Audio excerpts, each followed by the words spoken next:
ராவணா பார்வையாளர்கள், தமிழ் உறவுகள் மற்றும் ராவண நல விரும்பிகளுக்கு வணக்கம். தொடர்ந்து உங்களுடைய பேராதரவுக்கு நன்றி. ஏற்கனவே ராவணாவில் அறிமுகமானவர் டாக்டர் குமாரசுவாமி, பொருளாதார நிபுணர். முன்னாள் பிரதமர் டாக்டர் மன்மோகன் சிங், முதல்வர் சந்திரபாபு நாயுடு, இந்த மாதிரி அவங்களுடைய பெரிய பெரிய ப்ராஜெக்டில் ஒர்க் பண்ணிட்டு இருந்தவர். நிறைய ஆலோசனைகளை கொடுத்துட்டு இருந்தார், கள ஆய்வு செய்தவர். இப்போ இருக்கக்கூடிய சூழ்நிலை இந்த 100 நாள் வேலை திட்டம் என்றதை பற்றி சில கருத்துக்களை அவரோட நம்ம பகிர்ந்துக்கிறதுக்கு இருக்கிறோம். அவரை சந்திக்கிறோம். ஐயா வணக்கம். வணக்கங்க. உங்கள் பார்வையாளர்களுக்கு மிக்க வணக்கம். தொடங்குங்க. இந்த 100 நாள் வேலை திட்டம் நாடு முழுக்க எல்லா இடத்துலையுமே ஒரு வேலை உத்தரவாதம் தரணும் அவங்களுக்கு. அது அவங்க பொருளாதார ரீதியாக அவங்களுக்கு ஒரு பெரிய பலனாக இருக்கும். அந்த அடிப்படையில் கொண்டு வந்தது அது. அதற்கு ஆதரவும் இருக்குது, எதிர்ப்பும் இருக்குது. 100 நாள் வேலை திட்டம் சரியாக நடக்கலை, சரியாக நடக்குது. அது கொடுப்பது வீண், கொடுத்தா அது பலன் அப்படின்ற மாதிரி விவாதம். உங்கள் பார்வையில் நீங்கள் அதை கணிச்சிருப்பீங்க, ஆய்வு செய்திருப்பீங்க. என்ன நினைக்கிறீங்க? ஸோ 2 விஷயம் சொல்கிறேன். இந்த 100 நாள் விஷயம் இப்போ இந்தியாவில் மட்டும் நடக்கிறது இல்லை, 120 கண்ட்ரீஸில் இருக்குது. இப்போ equivalent programs, not exactly the same. இந்தியாவில் மட்டும் இல்லாமல் 120 நாடுகளில், எத்தோப்பியா, பிரேசில், அர்ஜென்டினா கூட இருக்குது போல் programmes. Cash for work kind of programmes. So இந்தியாவில் மட்டும் இல்லை, ஆனால் உலகத்திலேயே மிகப்பெரியது இந்தியாவில் தான். அது ஒன்று. செகண்டு, இது வேணுமா வேணாமன்றது இன்னொன்று. பலதரப்பட்ட முறைகேடுகள் ஏற்படுகின்றன. And design of the program, இப்போ இவங்களை டிசைன் பண்ணுறவங்களாம் எங்கேயோ ஒரு 20,000 30,000 மேகத்தில் உட்காந்து இது பண்ணுறாங்க. அது அவங்களுக்கு பொருந்தும். ஏன்னா அவங்களுடைய கட்டுப்பாடு இப்போ என்னன்னு தெரியாது உங்களுக்கு. அந்த அவங்க இருக்க டயத்தில் அவங்க ஏதோ டிசைன் பண்ணுறாங்க. அவங்களுக்கு ஏற்றப்போல் இதுவும் எக்ஸ்பர்ட்ஸும் அவங்க அட்வைஸ் பண்ணுறாங்க. அவங்களே களத்தில் இறங்கி பார்த்து மக்கள் யாருக்கு பயனடையும் அவர்களுடையும் பேசி, அவர்களுக்கு என்ன வேண்டும், அவர்களுடைய நிலைப்பாடு என்ன, அவர்களுடைய வரவேற்பு என்ன இருக்கும், அவர்கள் எப்படி எதிர்வினையாக இருக்கும், அதை கேட்டு அறிந்து இதை டெவலப் பண்ணியிருந்தாங்கன்னா இவ்வளோ தூரத்துக்கு 100 நாள் வேலை திட்டம் 100 நாள் வேலை திட்டமே இவ்வளோ தூரத்துக்கு இன்னும் கண்டனத்துக்குரியதாக இருக்காது. இப்போது ஒன்லி பலதரப்பட்ட முறைகேடுகள் இருக்கின்றன. என்ன இருந்தாலும் அவர்களுக்கு பைசா போய் சேர்றது அதை ஒத்துக்கிதான் வேண்டியிருக்கு. அது நல்லது. இந்த இதில் தான் எனக்கு கொஞ்சம் நான் ஒரு 10-11 இடத்துக்கு போய் இப்போ அவங்க கூட பேசியிருக்கேன். இது எப்போ 2010 அதுலேருந்து 2018-19 வரலும் பல இடத்துல போய் பேசியிருக்கேன். அதை பற்றி எழுதியும் இருக்கேன். 2013-14 இதை இந்த நெகட்டிவ் எஃபெக்ட்ஸ் எல்லாம், அந்த தகாத என்ன நடக்கின்றதோ, அது எது நன்றாக இல்லையோ அதை பற்றி நான் தான் முதல் எழுதினேன் என்று. அதில் முதல்ல நான் ஒரு அப்சர்வேஷன் கொடுத்துருந்தேன். எங்கே எழுதியிருந்தீங்க அதை? நான் அது பிஸ்னஸ் ஸ்டாண்டர்டில் இன்னும் இருக்குது, அதில் வெப்சைட்டில் இருக்குது. அந்த நான் அதில் என்னெல்லாம் நீங்கள் அது மைனஸ்ன்னு என்னென்னலாம் நீங்கள் சொல்லலாம்? முதல் மைனஸ் பார்க்கலாம். முதல் மைனஸ் தன்னார்வத்தை கெடுக்கின்றது. அண்ட் செகண்ட்லி தன்னார்வத்தை கெடுக்கின்றது. எப்படி கெடுக்குது அது வரேன். அதுக்கு முன்னால் இன்னொரு ஸ்டாட்டிஸ்டிக்ஸ்லாம் சொல்கிறேன். மினிமம் வேஜஸ் இப்போ கொடுக்குறாங்க. இந்த பெரிய தொழில்காரங்கள்லாம் அவங்களும் கொடுத்துட்றாங்க இந்த மினிமம் வேஜஸ்லாம், மோஸ்ட் ஆஃப் தெம். ஆனால் அவங்க மினிமம் வேஜஸ்ன்னா 8 ஹவருக்கு ஒர்க்கை எடுத்துருவாங்க. இப்போது ஆல்மோஸ்ட் ஆல் இடம்னு வச்சுக்கோங்களேன் இந்தியாவில். இந்த 100 நாள் வேலை திட்டத்துக்கு போனால் சில இடத்துல சைன் மட்டும் போட்டு வந்துடு, இடத்துல 2 ஹவர் 3 ஹவர் ஒர்க் பண்ண வேண்டியதுக்கு, ஒரு இடத்துல இன்னும் 8 ஹவர் ஒர்க் பண்ண வேண்டியிருக்கு. நான் ஒரு கேள்வி கேட்கிறேன் உங்களை, அதுக்கு ஆன்சர் சொல்லுங்கள். ஒரு அம்மாவுக்கு 2 பசங்க இருக்காங்கன்னு வச்சுக்கோங்க. அவங்க 2 பேரும் ஒரு ஈக்குவல் வயசு எல்லாம் அப்படின்லாம் இருக்குது. எக்ஸாம்பிள் கூட அந்த அம்மாவுக்கு கிராமத்துலேயோ அதுலேயோ இருக்க நகர்ப்புறத்துலலாம் இருக்காங்க. அவங்களுக்கு கொஞ்சம் உதவி செய்ய வேண்டும்.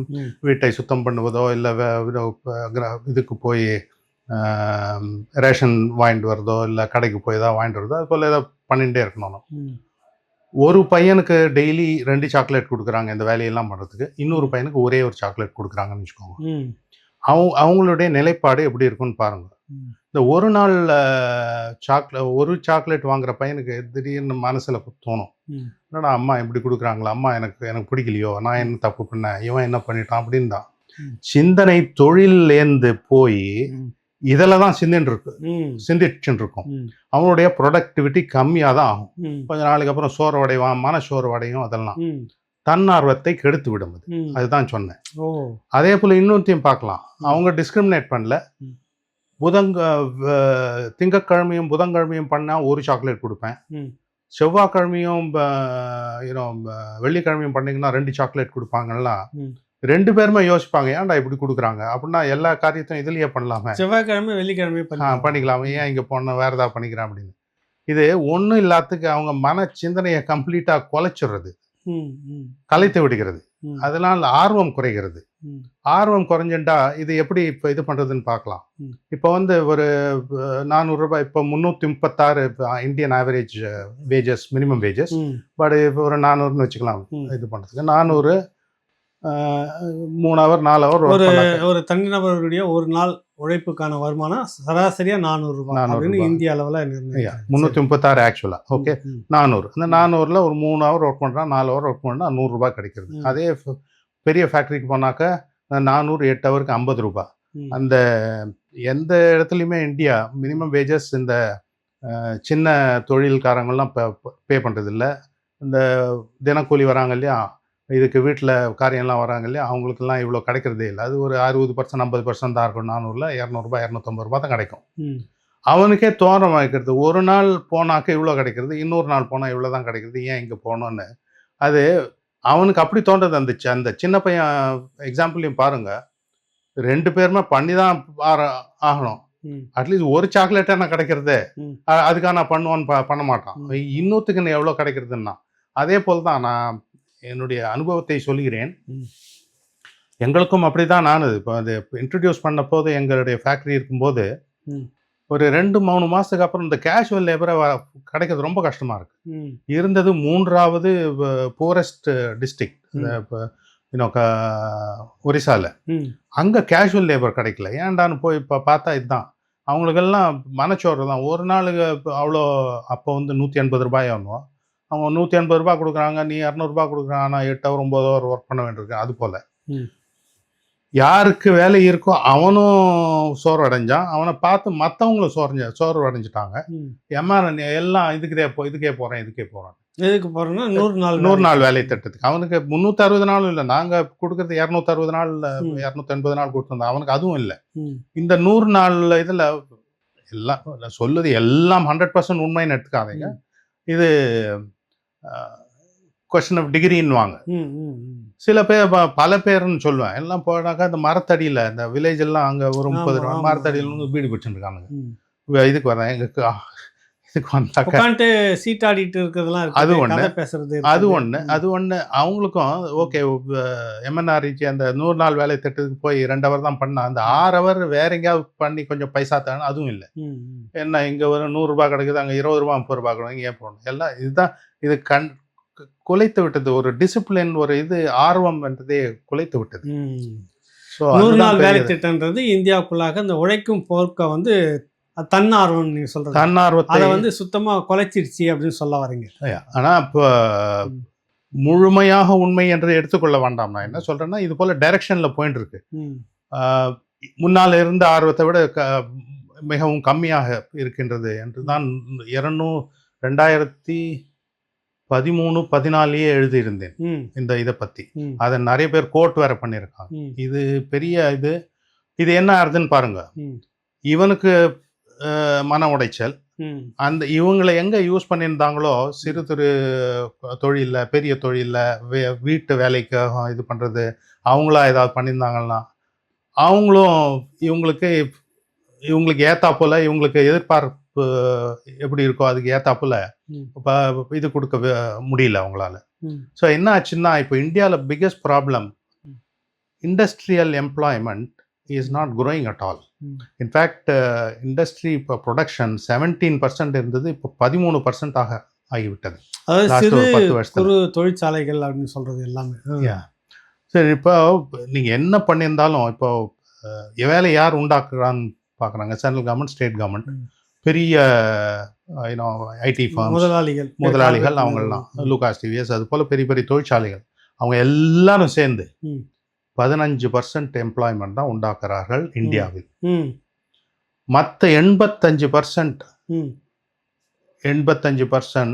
சின்ன தொழில், மீடியம் தொழில், சுய வேலை செய்பவர்கள், சுயமா அவங்களே ஏதோ ஒரு வேலை செய்யுது. பூ வியாபாரம் பண்ணுறது, மற்ற காய்கறி வியாபாரம் பண்ணுறது இவங்களேருந்து தான் வந்துடுது.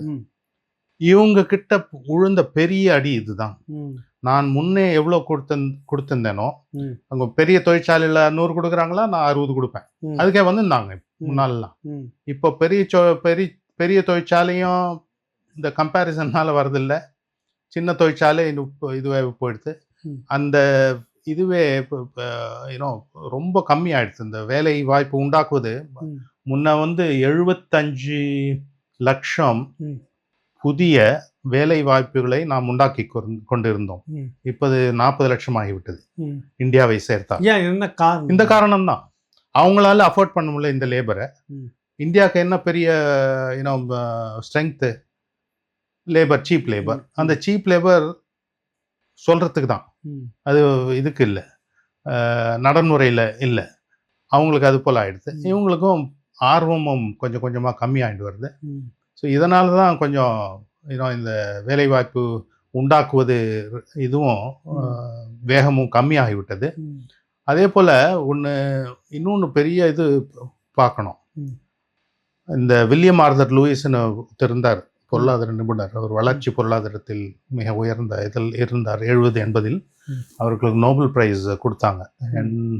76-77. அவர் சொல்வதே ஒன்று, எந்த நாடும் பொருளாதாரத்தில் வளர்ச்சி அடைய வேண்டும் என்றால், வளர்ச்சி அடைந்திருந்தால், அக்ரிகல்ச்சர் வேளாண்மை இதிலிருந்து ஒர்க் பண்ணியிருந்தவங்க இண்டஸ்ட்ரிக்கு போக வேண்டும். ஏன்னாக்க விவசாயத்தில் ஒரு ஏக்கருக்கு இவ்வளவுதான் கிடைக்கும் என்ற ஒரு பெரிய ஒரு லிமிட் இருக்கு. என்னதான் ட்ரை பண்ணீங்கன்னாலும் அதே இப்போ டெக்னாலஜி வச்சுருந்தீங்கன்னா 1.3 டைம்ஸ் கிடைக்கும், 1.4 டைம்ஸ் கிடைக்கும். நேச்சுரல் ஃபார்மிங்னு போட்டிங்கன்னா அது கொஞ்சம் காஸ்ட் கம்மியாகும். ஸோ லாபம் கொஞ்சம் அதிகமாக இருக்கும். குளோனல் டெக்னாலஜி அது போனீங்கன்னா 3 தடவை அது போல் கிடைக்க வாய்ப்பு உண்டு. அதே போல் இப்போ ஜெனட்டிக் மாடிஃபிகேஷன்றாங்க. அது எனக்கு பொருத்தமாக தெரியவில்லை, எனக்கு சம்மதம் இல்லை அதில். அதில் போனீங்கன்னா இன்னும் ஒரு 1 or 2% கூட ஒரு 4-5 தடவை இது போல. இது வந்து அக்ரியில் சொல்கிறீங்க, வேளாண் துறையில் சொல்கிறீங்க. அதுலேருந்து வெளியே வரணும், இண்டஸ்ட்ரிக்கு வரணும். அப்புறம் ஒரு நாட்டுக்கு வேளாண் துறை அக்ரி ரொம்ப முக்கியம் இல்லை, சாப்பிடணும் இல்லை சார்? நான் அதுதான் சொல்கிறேன். இப்போ இருக்கவங்க நிறைய பேர் இருக்காங்க. அதில் வேண்டும் அளவுக்கு மேல் 2 மடங்கு இருக்கிறார்கள். அங்கே ஒரு பெரிய இது செய்யாமலும், மெக்கனைசேஷன் செய்யாமலும் நீங்கள் இருக்கும் பாதி பேரை வெளியே கொண்டு வர முடியும்.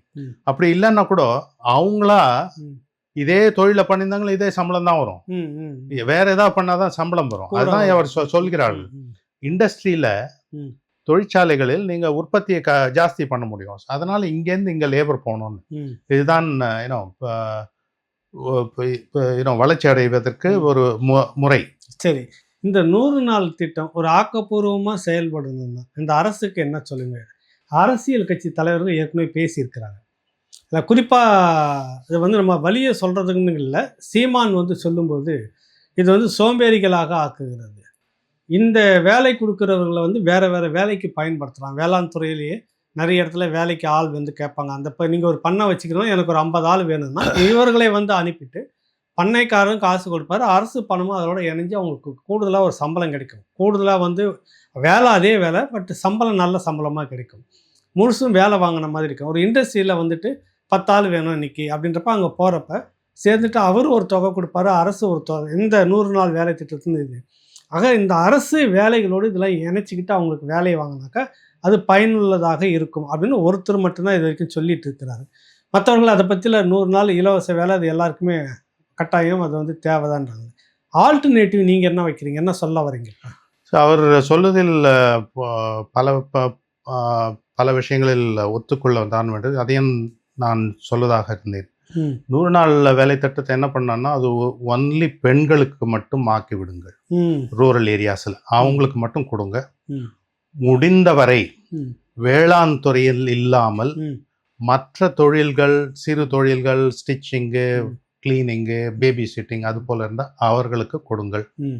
அது நன்றாக இருக்கும். ஏன்னா வேளாண் தொழிலில் இருக்கவங்க நிறைய பேர் இருக்காங்க. ம். ம். அதை அங்கேயே போய் 100 நாள் வேலை திட்டம்னா அவங்களுக்கு வேஜஸ் தான் ஜாஸ்தி ஆகும். ம். யாருக்கு 100 நாள் வேலை திட்டம் கிடைக்கவில்லையோ ம். அவரு கஷ்டப்படுவார். இந்த ம். விவசாயி யார் இது பண்றாங்க அவருக்கு கஷ்டம் வரும். ம். முன்னால் 60 ரூபாய் கொடுத்துருந்தா இன்னைக்கு 100 ரூபாய் கேட்டிருந்தாக்க எப்படி என்னால் அதுக்கே கொடுக்க ஆள் முடியும்? வரலன்றாங்க. அதுக்கே ஆள் வரலான்றாங்க. அது கஷ்டமாயிடும். ம். அதுக்கு கொடுக்காத மற்ற சார்ந்த தொழில்கள் இருக்கின்ற அல்லவா அதுக்கு கொடுங்கள். ம். மென்ஸ்க்கு ஐ மீன் ஆண்களுக்கு வந்து ஆண்களுக்கு ம்.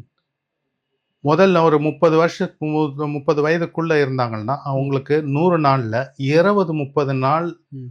பயிற்சிக்கு மட்டும் கொடுங்கள். Training, skill work, skill skill development training அதுக்கு மட்டும் கொடுக்கணும். அதுக்கப்புறம் நீங்க இப்போ ரெகுலராக கொடுக்கலாம். ம். அதுவும் ம். அரசு இது போல பண்ணாத எந்த தொழிலாக இருந்தாலும் அவர்களுக்கு சொல்லுங்கள். நீங்கள் 100 பேரை ஒர்க் வச்சிருந்தீங்கன்னா ம். 30-40 பேர் இந்த இவங்களை யூஸ் பண்ணிக்கோங்க. ம். அதுக்கு 30-40% வேஜஸ் நான் கொடுக்குறேன். ம். ஓகே. ம். அவங்களுக்கு என்ன ஆகும்னா வேஜ் கம்மியாகும். அதனால ம். ம். இப்போ என்ன ஆகுதுன்னா மேலே போயிட்டு இருக்குது. ம். ஒன்று வந்து ஆக்சுவலாக மேலே போயிட்டு இருக்கு, இன்னொன்று பர்சீவ்டு. ஒரு சாக்லேட் 2 சாக்லேட் போல் அதுவும் மேலே போயிருக்கு. அது கம்மியாகி அவர் கொஞ்சம் கம்மியாச்சுன்னா அவர் கொஞ்சம் இது பண்ணுறதுக்கு ஏன்னோ வேலை வாய்ப்பு உண்டாக்குறதுக்கு அவருக்கும் கொஞ்சம் தெம்பு வரும். ம். ம். இப்போ 85% வேலையை அவங்க தான் உண்டாக்கு பண்றாங்க. வெளியில இருக்கிறவங்க தான் செய்துட்டு இருக்காங்க. அவங்க கம்ப்ளீட்டா சுயமா ஸ்டாப் பண்ணிட்டாங்கன்னா எங்க சுயமா. வரும்? ம். அவங்களுக்கு கொஞ்சம் ஹெல்ப் பண்ணலாம். ம். இல்ல சொல்லலாம் எல்லாருக்கும் பிஎஃப்லாம் நான் கொடுத்துட்றேன். ம். 10% 12% இருக்கா பிஎஃப்லாம் அரசாங்கம் செய்துவிடும். ம். இல்ல ம். முதல் தடவையா எம்ப்ளாய்மெண்ட் வராங்கன்னா ம். அவங்களுக்கு 50% நான் கொடுக்குறேன். முதல் 100 நாளைக்கோ இல்ல 3 வருஷத்துக்கோ அது போல கொடுத்தீங்கன்னா ம். வேஜ் லெவல்ஸ் ம். இந்த ரூரல் அண்ட் இண்டஸ்ட்ரி ரூரல்ல நிறைய நடக்கிறதுக்கு நல்லா நடக்கும். நல்லா நடக்கும். எல்லாருக்கும் வேலை கிடைச்ச மாதிரி இருக்கும். வேலை காட்சாம அரசு தரப்புல கொடுக்க வேண்டிய அந்த காசும் வரும். அந்த முதலாளி தனி முதலாளிகளும் ஒரு தொகையை சேர்த்து கொடுப்பாங்க. நல்லா இருக்கும் அப்படின்னு சொல்ல வரீங்க. இப்போ என்னன்னா சண்டை போடுவதால் எதிரே இருக்கா போல இருக்கு. ம். இவங்க வந்து இப்போ பிச்சன் போறாங்க, இவங்களுக்கு வேணும், இது ஜாஸ்தியா இருக்கு. இவங்களா இந்த வளர்ச்சியே கொஞ்சம் அரசு செய்ய வேண்டியது இந்த முறைப்படுத்தணும்னு சொல்ல வரீங்க நீங்க. நீங்க இப்ப மற்ற மாநிலங்கள் எல்லாம் போய் இதை ஆய்வு பண்ணதா சொல்லியிருக்கீங்க. தமிழ்நாடு ஒப்பிடும்போது எப்படி இருக்கு மற்ற நான் ஒரு ஒத்துக்கொள்ள வேண்டும். நான் தமிழ்நாடு கடைசியில் பார்த்தது 1819 தான். அப்போது கரூர் அந்த சேலம் பெல்ட்டில் 4-5 பேர்கிட்ட பேசியிருக்கேன். அவங்க என்ன சொன்னாங்கன்னா நாங்கள் 8 மணி ஒர்க் பண்ண வேண்டும் என்று சொன்னார்கள். இந்த 4-5 பேராக இருந்தாலும் கரூரில் ஒருத்தர், இந்த நடுவில் இருக்க இடத்துல ஒருத்தர், சேலமில் 2 பேர்னு பேசினாக்க அவங்க எல்லாம் பேஷண்ட் இது போல் பதில் கொடுத்துருப்பாருன்னு எனக்கு யூகம் இல்லை. ஸோ எல்லாரும் உண்மையை தான் சொல்லியிருப்பாங்க. தமிழ்நாட்டில் மட்டும்தான் இது போல் நான் கேள்விப்பட்டிருக்கேன். 8 ஹவர் நான் ஒர்க் பண்ணால் தான் இது ஒர்க் பண்ணுறாங்க. இங்கே தான் வேலை நடக்குது ஒழுங்கான்றீங்க. அவங்க ஒர்க் பண்ணுறாங்களோ என்ன ஒர்க் பண்ணுறாங்களோ இப்போ கொத்தினதே திருப்பி கொத்துறாங்களோ அது வேற விஷயம். அட்லீஸ்ட் நீங்கள் ஒர்க் ஸ்பாட்டில் 8 ஹவர் இருக்கணும். அதுவானா இருந்தது. மற்ற ஸ்டேட்லாம் அவங்க உண்மையாக ஒத்துக்கிறாங்க. என்ன சார் 2 ஹவர் போகிறோம், 3 ஹவர் போகிறோம். நான் இப்போ அப்போ 180-200 ரூபாய் கொடுத்துருந்தா அவங்களுக்கு ஒரு 50 ரூபாய் எடுத்துப்பாங்க. சில வாட்டி 150 ரூபாய் கிடைக்கும், சில வாட்டி 120 ருபீஸ் கிடைக்கும். அதோட சரி, அதை எடுத்துகிட்டு வீட்டில் வந்து உட்காந்துப்போம், அவ்வளோதான். இந்த மற்ற இந்த ஆண்கள் வீட்டில் இருந்தாலே கொஞ்சம் ப்ராப்ளம் தான். எதாவது குடிச்சுட்டு இருக்கணும், சீட்டாடின்னு இருக்கணும், அது போல் எதாவது பண்ணிட்டு இருப்பாங்க. அதுலேயும் கொஞ்சம் இது வந்தது, கேடு வந்தது. ஸோ இதெல்லாம் இல்லாமல் இண்டஸ்ட்ரிக்கு கொஞ்சம் ஹெல்ப் பண்ணலாம். உங்களுக்கு இது பெரிய தொழிலுக்கு இப்போ உதவி பண்ண வேண்டாம் என்று தோணியெல்லாம் விட்டுடுங்க. அது எம்எஸ்எம்இன்னு சொல்கிறாங்க இல்லையா, அவங்களுக்கு டெஃபினட்டாக இது பண்ணலாம். இல்லை நீங்கள் சொல்லுங்கள் ஸ்மால் இண்டஸ்ட்ரீஸ்னால் உங்களுக்கு 400ல் 25% கொடுக்குறேன், அதை விட கம்மியாக இருந்தாக்கா 30-40% கொடுக்குறேன் நீங்கள்னாக்கா கண்டிப்பாக வேலை வாய்ப்பு உற்பத்தி ஆகும். நான் இப்போ ஓவராக சொல்கிறேன், 8 கோடி வேலை வாய்ப்பு நாட்கள் இல்லை, இயர் 8 கோடி இதை உண்டாக்கி இருக்கணும். ஒரு எம்ப்ளாய்மெண்ட் மல்டிப்ளையர்னு ஒரு இது இருக்கு. அதாவது ஒரு ஆளுக்கு புதிதாக அவர் எங்கேயோ போய் செலவு பண்ணாரு, அவர் எங்கேயோ போய் செலவு பண்ணாது போல அவங்களுக்கு வேலை கிடைக்கும், அவங்களுக்கு வேலை கிடைக்கும். இதெல்லாம் கூட்டினீங்கன்னா 3.3 நபர்களுக்கு வேலை கிடைக்கும். இது எம்என் நாரிஜி ஆரம்பிச்ச போது 2004-05 4.1 இருந்தது. இப்போ 3.3 ஆகிவிட்டது. 8 கோடி இன்ட்டு 3.3ன்னா ம். about 27-28 crores. ம். அந்த அளவுக்கு உற்பத்தி ஆகி கொண்டிருக்கும் நியூ ஜாப்ஸ். ம். தென்படுறதா எங்கேயாவது? இல்ல. அது என்ன காரணம்? என்ன காரணம்? காரணம் இதுதான். இருக்க தொழிலுக்கே இவங்கள யூஸ் பண்ணிட்டு இருக்காங்க. ம். இந்த அவங்க யூஸ் பண்ணலன்னா கூட இவங்க இதே எடுத்துட்டு வீட்டில் போய் உட்காந்துருக்காங்க. வேற இந்திய தொழிலையும் பண்றேன், மற்ற தொழில் வந்து அதையும் பண்றாங்கன்னா இது சாத்தியமாயிருக்கும். ஸோ என்னுடைய அனுமானத்தில் இதனுடைய எவ்வளவு அளவு நமக்கு நன்மை பெற வேண்டியிருக்குமோ அது அவ்வளோ கிடைக்கவே இல்லை. கிடைக்கல. ரொம்ப கம்மியாக தான் கிடைக்கிறது. அரசு இதில் வந்து கவனம் எடுத்துட்டு மாற்று திட்டத்தை முன்வைக்கணும். எல்லோருக்கும் வேலை கிடைக்கிற மாதிரி, இண்டஸ்ட்ரிக்கும் வேலை கிடைக்கிற மாதிரி. நல்லது. இப்போ அது ரூரல்லையும் விட்டுணும் நம்ம. இன்னும் ரூரல் அர்பன் அவனுக்கு எங்க பொழைச்சா என்ன? அவங்க இதுக்கும் சிட்டியில இருக்க ஸ்மால் ஜாப்ஸ் எல்லாம் இருக்கு. தாம்பரத்துல இருந்தா செங்கல்பட்டுல இருந்தா என்ன, தாம்பரத்துல இருக்கவங்களுக்கு கொடுங்களேன், வேஜஸ் கம்மியாகட்டும், அவங்களும் கொஞ்சம் இது பண்ணட்டும். அதுதான். இப்போ இன்னொரு பெரிய ஒரு குறைபாடு பார்க்குறது, இங்கே வந்து வேலைக்கு ஆட்கள் இல்லை அப்படின்ற மாதிரி. எந்த தொழில் எடுத்துக்கிட்டாலும், அது ஹோட்டலில் இருந்துட்டு, சமைக்கிறதுல இருந்துட்டு, விவசாயத்துக்கு கூட பெரிய பெரிய பில்டிங்கு கட்டுறது வரைக்கும் எல்லாம் நார்த் இந்தியன்ஸ் தான் வந்து குவிஞ்சி இருக்கிறாங்க. காரணம் வந்து இங்கே இருக்கிற ஆட்கள் வந்து வேலை செய்யறதில்ல, வர்றதில்லை. அப்படியே வந்தாலும் அவங்க சரியாக வேலை செய்யறதில்ல, நினச்சா லீவு போட்டுட்டு போயிடுவாங்க. இதெல்லாம் அவங்கக்கிட்ட பிரச்சனை இல்லை. நார்த் இந்தியன் வந்தாங்கனாக்கா அதோட அடுத்த ஒரு வருஷம் தான் அவங்க அந்த விடுமுறைக்காக அங்கே போகிறாங்க. ஒரு பிரச்சனையும் இல்லை எங்களுக்கு அப்படின்ற ஒரு குறைபாடு இருக்குதுல்ல. இதை இப்போ எப்படி ஈக்குவல் பண்ண போகுது அரசு? ஏற்கனவே தேர்தல் வாக்குறுதியில் ஒரு 80-85% தமிழ்நாட்டை சேர்ந்தவர்களுக்கு வேலையை கொடுக்க நாங்கள் உத்தரவாதம் கொடுப்போன்னு சொல்லியிருக்கிறாங்க அரசு. இப்படி இதை எப்படி மெயின்டைன் பண்ணுறது? 70% 80% ஒரு கதை சார். எந்த மாநிலத்திலையும் 70-80%க்கு கீழே இல்லவே இல்லை. அவங்க எங்கே இந்த இதை போடுறேன்னு சொல்கிறாங்களோ, எல்லா தொழிற்சாலைகளும் போடுறாங்களோன்னு சொல்கிறாங்களோ, 90-95% லோக்கல்ஸ் தான் இருக்காங்க. மேலிடத்துல மேனேஜர் அந்த இடத்துல இருக்கு இல்லையா, அதில் கொஞ்சம் ஜாஸ்தியாக இருக்கும். அதுவும் 60% 70% இவங்க தான் இருப்பாங்க.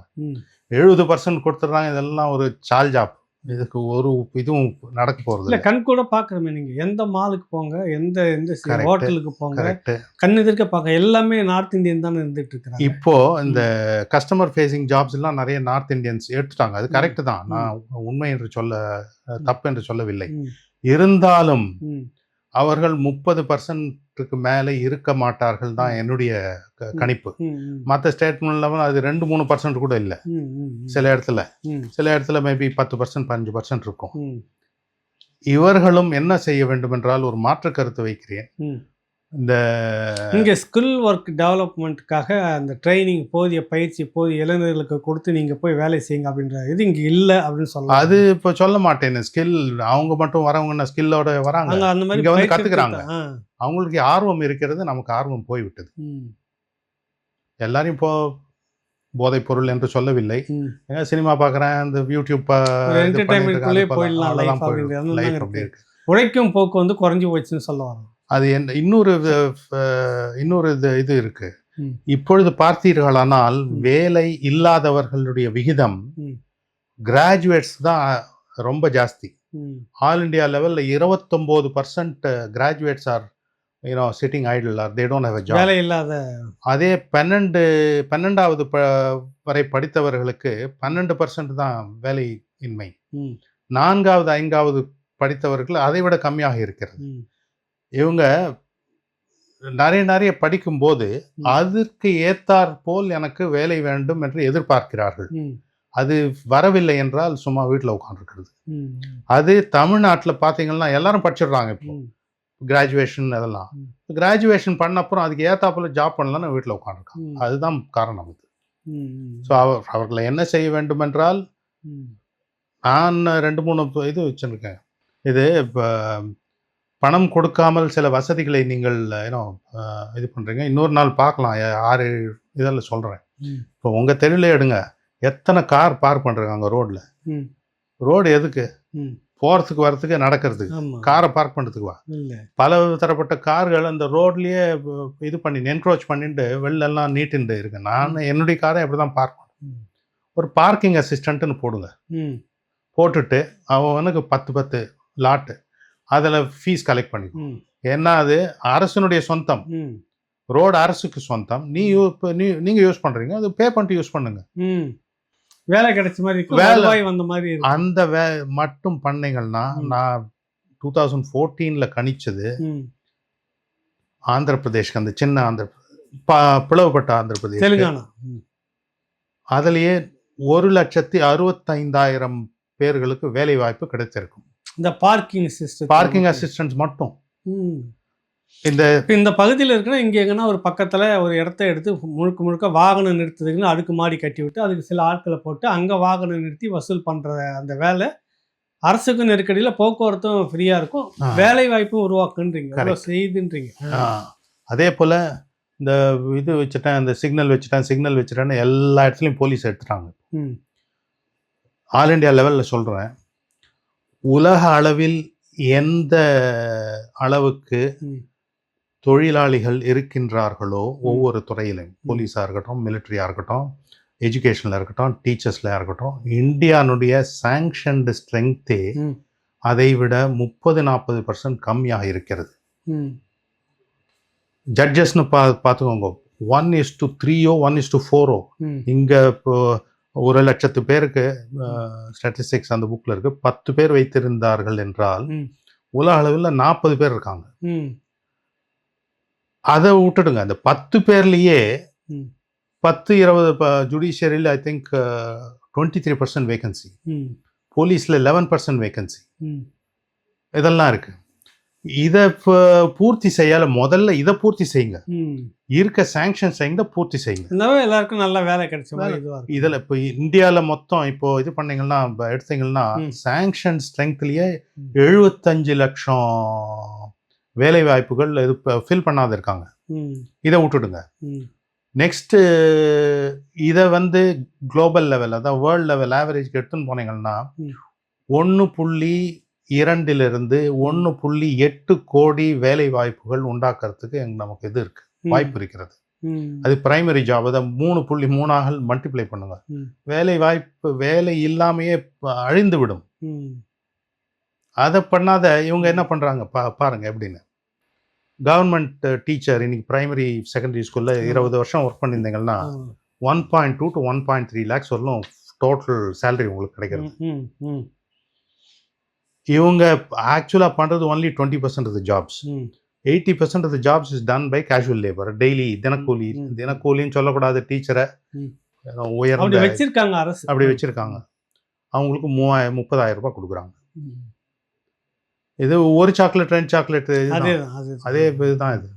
அவங்க எப்படி தெம்பா இருப்பாங்க, அவங்க எப்படி இவங்கள மதிப்பாங்க. நான் 1.3 lakhs வாங்குறேன், நீ 30,000 தான், அதுதான் நடத்தையும் இருக்கும். Education very important. பழைய வர சமுதாயம் எப்படி இருக்கும் என்பது இவர்கள் தான் நிர்ணயிக்க போகிறார்கள். Teachers role is very important, divine important after God. அவர்களை இப்படி நடத்தினால் எப்படி சமுதாயம் வளரும்? முதன்மையா அங்கதான் நீங்க அவங்கள கௌரவமா நடத்தி இருக்கணும். ஆசிரியர்கள் தான் எல்லாம் அந்த தலைமுறையை உருவாக்குற இடம். நீங்க சொல்லும்போது ஒரு படித்த பட்டதாரிகளில் 29% பேர் வேலை இல்லாமல் இருக்கிறது. பொதுவாக நீங்கள் ஒரு புள்ளி விவரத்தை சொல்ல வரீங்க. தமிழ்நாட்டில் அந்த மாதிரி பல லட்சம் இளைஞர்கள் வேலை இல்லாமல் இருக்கிறவங்க. அரசு தரப்பில் டெக்னிக்கல் முடிச்சுட்டு இருந்தாக்கா 4,500 ரூபாயும், பட்டதாரி ஆக இருந்திருந்தாங்கன்னா வேலை இல்லாமல் ஒரு 5,000 அவங்களுக்கு மாதம் ஒரு தொகை கொடுக்கறதுக்கு தேர்தல் அப்போ சொல்லியிருந்தாங்க. அப்புறம் ஏற்கனவே 2,500 ரூபாய் எல்லாருக்கும் கொடுக்குறது, பெண்கள் எல்லாருக்கும் 6 சிலிண்டர் தர்றது, இதெல்லாம் சொல்லிட்டு நீங்கள் பொதுவாக இன்றைக்கி சொல்லியிருந்தீங்க. இன்றைக்கி இந்த அரசே வந்துருச்சு. நீங்கள் அன்றைக்கி சொன்ன வார்த்தை என்னன்னா, கடந்த முறை பேட்டியில் இந்த கட்சியினுடைய அறிக்கை, ஒருவேளை இவர்கள் வந்துவிட்டால் 2031ஆம் ஆண்டு நம்ம நாட்டோட கடன் 23 லட்சம் கோடி என்னவோ இருக்கும்னு நீங்கள் சொல்லியிருந்தீங்க. இப்போ வந்துருச்சு. இவங்க சொன்னதெல்லாம் கொடுக்குற மாதிரி இருந்தால் என்ன ஆகும் ஐயா? அது இப்போ நான் என்ன அன்னைக்கு சொன்னேன்னா அதெல்லாம் அதான் போகிறது. இவர் இப்படி போயிருந்தாருன்னா, பட் ஒரே இந்த இதில் இல்லை கடன் வாங்காமல் எல்லாத்தையும் மெயின்டைன் பண்ணுவோன்னு சொல்லியிருந்தார் சார். அதுக்கு யுக்தி இருக்குது சார். என்ன இப்போ பார்த்தீங்கன்னா அந்த 2020-21 எந்த இது கொடுத்துருந்தாங்களோ, விலை கொடுத்துருந்தாங்களோ கவர்மெண்ட் வாங்குறதுலாம் இப்போ சில இடங்களில் 10 மடங்கு 15 மடங்கு ஆயிருக்கு. இந்த இதெல்லாம் டாய்லெட் க்ளீன் பண்ணுறதுக்கெல்லாம் ஒரு சீட்டுக்கு 9 ரூபாய் என்ன கொடுத்தாங்க பர் டே. இப்போ 337 ரூபாய் கொடுக்குறாங்க. அதை க்ளீன் பண்ணுறது, அதை க்ளீன் பண்ணுறதுக்கு ஒரு டாய்லெட் சீட்டுக்கு. டாய்லெட் சீட்டே வாங்கலாம் டெய்லி, ஒரு 4-5 நாளைக்கு போட்டிங்களா அந்த சீட்டே வாங்க, அது போல் கொடுக்குறாங்க. அதே போல் பால் துறையிலும் நடந்திருக்கு என்று கேள்விப்படுகிறேன். எலக்ட்ரிசிட்டியில் ஆயிருக்கு 10 மடங்கு 15 மடங்கு இல்லை, 2 மடங்கு 3 மடங்காக தான் இருக்குது. எல்லா இடத்துலையும் இப்படி நடந்திருக்கு. அவர் கொஞ்சம் இதுவாக இருந்தாருன்னா எல்லாரையும் கொஞ்சம் மிரட்டியே அதிரடி செய்தியே அவர்கள் இதை கம்மியாக்கும், இந்த முறைகேட்டை வந்து குறைக்கலாம். அதே போல் இந்த கனிம வளத்துலையும் அவ்வளோ கொள்ளையெல்லாம் அடிக்கிறது. அந்த கொள்ளையெல்லாம் இது பண்ணாங்கல்ல, என்னுடைய அனுமானத்தில் 60,000 கோடியிலிருந்து 80,000 கோடி அரசுக்கு வர முடியும். டாஸ்மாக் நல்லது இல்லை தான், எனக்கு ஒத்துக்கிறேன். ஆனால் ஒரு பாட்டில் 140 ரூபாய்க்கு விற்கிறாங்கன்னு வச்சுக்கோங்களேன். இது 2 நாளைக்கு முன்னால் தான் இதில் வந்து அதில் அரசுக்கு 128 ரூபாய் டேக்ஸாக கிடைக்கிறது. 12-11 ரூபாய் இது அங்கே டிஸ்டிலரிக்கு போகிறது, 1.5 ரூபாய் டாஸ்மாக். 140 ரூபாய் கொடுத்து குடிக்கிறவன் 150 ரூபாய் குடித்தாலும் பரவாயில்ல, இந்த 10 ரூபாய் இதை வேலை வாய்ப்புக்கோசரம் யூஸ் பண்ணிக்கோங்க. அதை தவிர்த்து என்னுடைய பல பேர் சொல்லுகிறார்கள், இந்த 48,000 கோடியே இந்த வருமானம் வருகிறது, அது ஆக்சுவலாக 70,000 to 80,000 crores இருக்கணும். ஏன்னா பல இதெல்லாம் டிக்ளேர் பண்ணாதே எடுத்துகிட்டு போகிறாங்கன்னு. இது எல்லாம் வந்தாலே வருமானத்தில் எங்கே போகுதுன்னு தெரியாமல் போகுது. இதெல்லாம் குழந்தைகள்னா 75,000 to 1 lakh கோடி ஈஸியாக அரசுக்கு வர வாய்ப்பு இருக்கிறது. அதை ஒழுங்காக யூஸ் பண்ணாங்கன்னா இந்த 23, 28 போகிறதுக்கு இதுவே இல்லை. இந்த நான் சொல்கிறேன், இதை ஒழுங்காக அவர்கள் செயல் செய்தார்கள் என்றால் ஒரு பைசாவும் ஜாஸ்தி ஆகாத 10 லட்சம் 10.24 crores இருந்து வளர்ச்சியை நாம் காண முடியும். இது ஒரே ஒரு இது மட்டும் சொல்லியிருந்தேன், 4,500 5,500 எதுவாக இருந்தாலும் கண்டிப்பாக வீட்டில் போய் கொடுக்காதீர்கள் என்பதுதான் என்னுடைய வேண்டுகோள். என்னவா இருந்தாலும் அங்க வேலை செய்யுங்க, traffic assistant, parking assistant, queuing assistant போடுங்க, எதையான 8 ஹவருக்கு வந்து செஞ்சுட்டு போனேன். ஒரு ஆராய்ச்சி நடந்தது ஒரு கொஞ்ச நாளைக்கு முன்னாடி 70 80 2 பேர் மாசத்துல ஒரு 10 நாள் வந்து வேலை செய்யணும். எங்கே பயன்படுத்தலாம் அவங்களுக்கு இந்த தொகை 4,500 ரூபாய் இல்லை 5,000 ரூபாய் கொடுக்கலாம். இலவசமா கொடுக்க கூடாது, இலவசமா டெஃபினட்டா கொடுக்க கூடாது. செகண்டு 2 பேர் இருக்கோம், 2 பேர் ஐஐடின்னு வச்சுக்கோங்க. ஒருத்தர் 20ல் பாஸ் அவுட் பண்ணுறாரு, 2 ஆண்டுக்கு வேலை கிடைக்கவில்லை. 22ல் பாஸ் பண்ணுறாரு, 2 பேருக்கும் வேலை 22ல் கிடைக்கிறதுன்னு வச்சுக்கோங்க. ஆராய்ச்சி என்ன சொல்கிறால், இந்த 20ல் பாஸ் அவுட் ஆகி 22ல் வேலை கிடைத்தவர் என்றைக்கும் 97-98% இதுதான் உண்மை, என்றைக்கும் இந்த 22% முன்னேறுகிறார்கள் இல்லையா, அது போல முன்னேறவே முடியாது. என்ன அர்த்தம், அந்த சோர்வடைகிறார்களோ அவங்க மற்றவங்க பார்க்க விதம் இதெல்லாம் நன்றாக இருக்காது. அதனாலே அவர்கள் அதே பேஸில் டெவலப் ஆக முடியுது. என்ன இம்பார்ட்டன்ட்னா, இந்த வேலை படித்து வருகிறார்கள் இல்லையா, அவங்களுக்கு உடனே ஏதாவது அவங்கள என்கேஜ் பண்ணணும். அவங்களுக்கு என்ன மற்றவங்களோட எப்படி பேசுறது, சோஷியல் ஸ்கில்ஸ் எப்படி ட்ரெஸ் பண்ணி மக்கள்கிட்ட போய் சந்திச்சுட்டு வாங்க, ஏதோ ஒரு தகவல் எடுத்துக்கிட்டு வாங்க, அரசுக்கு அது போல ஏதாவது ஒண்ணு பயன்படுத்தணும். சில நாடுகளில் இது கம்பல்சரியாவே இருக்கிறது. மிலிட்டரி, இது ஃபின்லாண்ட்லாம் பாத்தீங்கன்னா மிலிட்டரி இஸ் கம்பல்சரி, சிங்கப்பூர்லயும் மிலிட்டரி கம்பல்சரி, போலீஸ்ல 18. அதுக்கப்புறமும் ஆண்டுக்கு ஒரு முறை 6 வீக் ஒன்று பண்ண வேண்டும். அது போல செய்ய வைங்க. போலீஸ்ல இவ்வளோ இதுவா இருக்கு, உட்கார வச்சு ஓகே இது இப்போ எழுதுற வேலை அதெல்லாம் பண்ணு, இல்லை இவங்களுக்கு போலீஸ்க்கு இது அவங்க கூட உதவியா இருங்க. இதை இப்போ வந்து போலீஸ்ல 11% கம்மியா இருக்கு இந்த சாங்ஷன் ஸ்ட்ரெங்க்லேருந்து. அவங்களை இந்த பர்சன் போடுங்க, வரட்டும். ஒரு அவங்களுக்கு முழு எம்ப்ளாய்மெண்ட் கொடுக்கணும் இல்லை, மாசத்துக்கு ஒரு வீக் அவன் இருக்கட்டும், இன்னொரு வீக் இன்னொருத்தன் இருக்கட்டும். அது போல அதுக்கு 4,500 ரூபாய் கொடுக்குறீங்கன்னா அவனுடைய இது வரவு அதுக்கு ஏற்ற உழைப்பு இது இருக்குன்ற ஈக்குவேஷன் இதுவா இல்லாத போயிடும். எப்போ நினைப்பான் எனக்கு 4,500 ஓணுமா இதை பண்ணணும் அப்படின்னு. ஈவன் அந்த 1,000 rupees 2,000 rupees கொடுக்குறாங்களே இவங்களுக்கு பெண்களுக்கு, அதையும் இப்படிதான் செய்ய வேண்டும். 2,500 அவங்கள வேலை பண்ண வேணாம், சோஷியல் ஸ்கில் இது பண்ணிக்கோ. பர்சனல் க்ரூமிங், எப்படி உங்களை அழகுபடுத்திக் கொள்வதோ, என்ன ஹைஜீன் இருக்கோ, பல் துலக்குவது எப்படி, அதெல்லாம் கற்றுக் கொடுங்க. பஸ்ஸில் போகிறது எப்படி, ரோடை கிராஸ் பண்ணுறது எப்படி. ரொம்ப பேருக்கு ரோடை கிராஸ் பண்ணுறதுக்கே இப்போ தெரியாது, எங்கே கிராஸ் பண்ணணும் அவங்களுக்குலாம். அதெல்லாம் சொல்லி கொடுங்க. இதெல்லாம் பயிற்சி கொடுக்கறதுக்காக அவங்கள பயன்படுத்தலாம். பயன்படுத்திட்டு இந்த 2500 ரூபா கொடுக்கலாம். ஏதோ ஒரு வேலையை ஏதாவது ஒன்று வரணும், ஏதாவது கற்றுக்கோ, ஸ்கில் கற்றுக்கோ, ஸ்விங் மிஷின்லேயே அதை கற்றுக்கோ, இப்போ பெயிண்ட் அடிக்க வேணுமா அதை கற்றுக்கோ, இல்லை இப்போ டெய்லரிங்கை கற்றுக்கலாம். ஏதாவது கற்றுக்கோ. 2500 ரூபா கற்றுக்கிறதும் ஒரு வேலையாக நினச்சிக்கோங்க. அது போல் செய்ய வேண்டியது. வீட்டில் இந்த 1000 ரூபாய் கொடுக்குறேன், அதெல்லாம் வேண்டாது. 2500 ஆக போகுது. இப்போ நிறைய தகவல்களை சொல்லியிருக்கீங்க. இந்த அரசு தரப்புக்கு அரசு என்ன செய்கிறதுன்றதை நம்ம பார்ப்போம். நன்றி, வணக்கம் ஐயா. வணக்கம்.